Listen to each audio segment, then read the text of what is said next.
السلام عليكم. احنا كاملين كنبغضوا المدرسة، ولكن علاش؟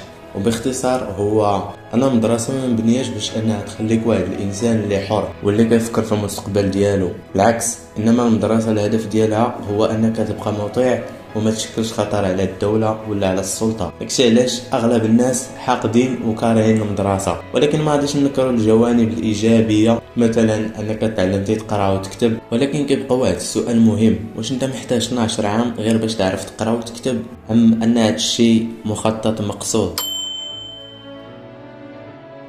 شوف، الاغلبيه ديال الناس اللي شدوا الشهاده ديال الباك ما عارفينش شنو باغيين يديروا بها، لانهم ما تعلموش باش انهم يخططوا للمستقبل. والاغلبيه راه كيخدم في شي حوايج ما عندهم حتى شي علاقه بالتخصص ديالهم. واهم حاجه كتكتشفها من بعد 12 عام ديال القرايه هي انك ما عندكش لا لغه وما عندك والو. واخا 7 سنين ولا 10 سنين وانت كتقرا الفرنسيه، ولكن ما تقدرش تهضر بها مع الفرنسيين حيت كنتي كتقرا غير القواعد، اما الحياه الواقعيه راه ما عمرك خدمتيها.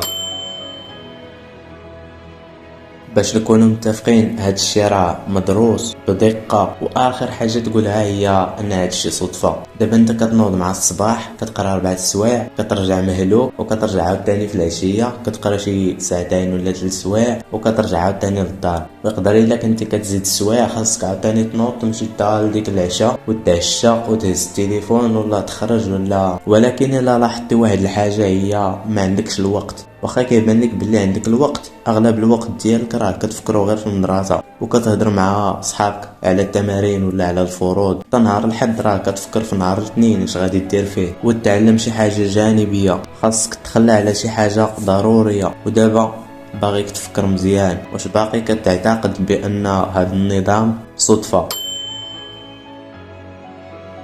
شوف، بلا ما نكذب عليك، الحل راه ماشي سهل وماشي هو خرج من المدرسة، لأن راه المدرسة مهمة باش تبقى في داركم، لأنها غطاء، وخصوصا أنك أنت ما عندكش الوقت وما عندكش لا لغات لا عندك والو باش أنك تخرج. ولذلك الحل هو أنك توفر داك الوقت باش تبدأ تتعلم اللغات، وحاول تعلمهم بشي طرق اللي مزيانة، وغادي ندوي عليهم في الفيديو الجاي، وراه غادي نحطو لك في صندوق الوصف. فما بين الحلول اللي عندك هو أنك تعلم كيفاش تنظم وقتك وتستغل النهار ديالك، وما تبقاش تفرج بزاف في السوشيال ميديا وداكشي، وقلب على شي كتوبه بحال الامير وفن الحرب وداكشي، راه غادي يطوروا من التفكير ديالك. واهم حاجه هي ثق في راسك. ثق في راسك باللي انت قاد على داكشي اللي باغي، داكشي اللي كتحلم به انت قاد عليه، سواء ما عندكش فلوس ولا عايش هنا. مهم هو انك تثق في راسك، حيت الا انت ما تقتيش في راسك شكون اللي غادي يثق فيك؟